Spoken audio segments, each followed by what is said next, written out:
Bonjour à tous, aujourd'hui je suis avec François Gagnon, CPA, puis on parle d'engager un employé.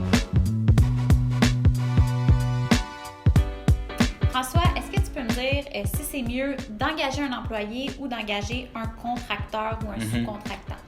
En fait, ça dépend vraiment de la situation financière de l'entrepreneur. C'est sûr que si on engage un employé, là, ça veut dire qu'il va y avoir des DAS à faire, des déductions à la source. Okay.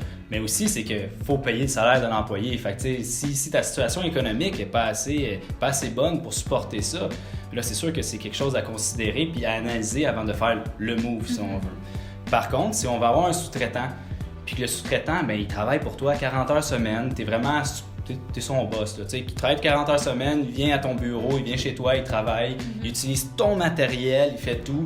Le lien de subordination, c'est le lien principal que le gouvernement regarde. Donc, c'est super important que s'il devient vraiment comme un employé, il est tout le temps là, il n'est pas sous-traitant, il est vraiment comme employé. Ça peut créer un problème. Un très gros problème parce que le gouvernement peut revenir en arrière et dire, écoute, Christine, la personne que tu avais comme sous-traitant, c'est pas un sous-traitant, c'était un employé, on le considère comme employé.